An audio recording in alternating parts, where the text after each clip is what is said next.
It's gotta be rough being a game dev, especially one for a live service game. No matter what you do, someone is unhappy, someone is pissed off, someone is lining up with someone else to piss in your mailbox.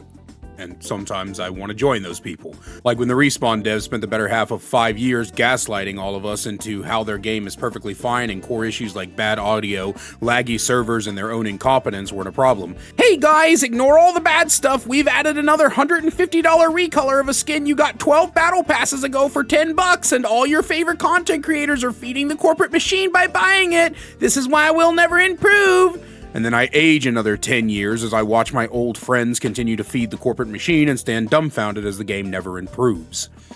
In any case, I feel especially bad for Behavior. They have a shoddy past of being absolute morons who listen to their community about as well as a teenage boy listens to the advice of his overworked blue-collar father on how he shouldn't have had unprotected sex only to end up impregnating his girlfriend, and now both of them are fucked because another dusty Republican repealed yet another abortion protection.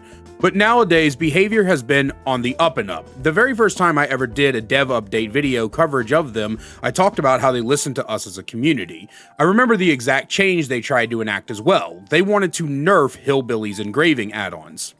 And for those of you who are new to the game and wonder why the absolute powerhouse that is the Hillbilly being nerfed was a bad thing, it's because back in those days, Billy was a dogshit killer. Before the overdrive mechanic, faster chainsaw sprint, and smaller bump cooldown and more, Billy was an incredibly punishing killer to learn, and once you did learn him, you weren't really rewarded for it. He was slow, clunky, and overall his entire kit negated itself with something called overheat, which would shut his power off if he used it too much.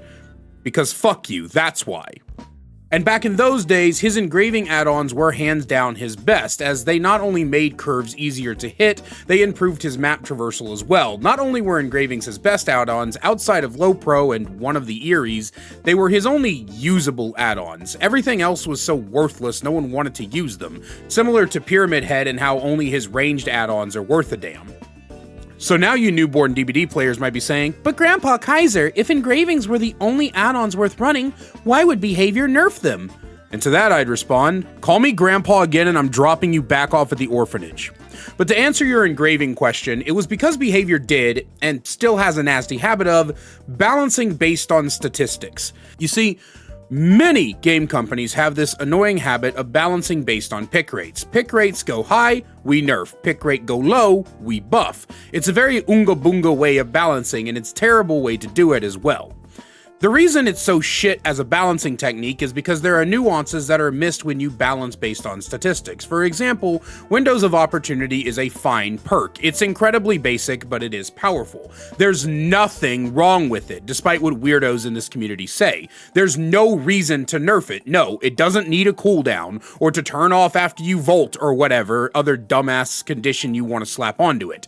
It's powerful, not overpowered. I did an entire video on this a while back. The TLDW of that video is that Windows is a strong info perk, and just because someone has info doesn't mean they get inherent value from it. Give Windows to a brand new player and they'll be tempted to just run to every pallet they see and pre-drop without paying attention, more than likely running into the killer's loving arms because all they know is see yellow, hold W. But an experienced player will use it to properly chain loops, and because this perk strength is based off experience rather than inherent value, it's a perk that is fine as is, but statistics balancing misses this nuance, and instead we return to perk used a lot, time to nerf. They recently did a very similar thing with pain resonance. Even in the dev notes, they kept mentioning over and over again for every change to every perk how we've noticed an increase in usage of this perk, so, and then they go on to describe an awful change. I'm still trying to figure out where the fucking deadlock nerf came from. Who the hell was complaining about deadlock?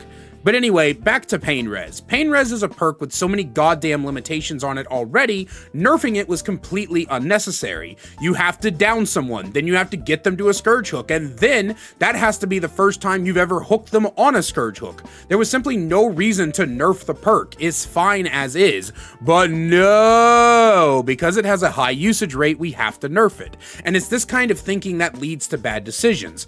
Thankfully, as I said earlier, Behavior has gotten far better at listening to the community, community. But in the case of this last patch, none of the perk nerfs getting reverted worries me. I really am hoping that they wake up at some point and realize that what they need to be doing for changes is using their ambassadors to relay community concerns and focus on the most common complaints, suggestions, and concerns. Use those in tandem with their consultant program to produce balance changes with more nuance and be less robotic. But that's all I have for you guys today. As always, do let me know what you think down below. And a very good special thank you to my channel members listed on screen now. You want to find out how to become a channel member today, get awesome perks like seeing videos early, merch discount codes, and more, then please click that join button down below. I love you guys so much, and I will see you in the next one. Can't get enough daily Dead by Daylight content? Then check out my second channel, The Kaiser Extras, where I upload gameplay footage, me reacting to your Dead by Daylight clips, and more. We also have a new short that goes live every single day, so you can catch up on all the greatest clips from stream. We'll see you over there. Link is in the description.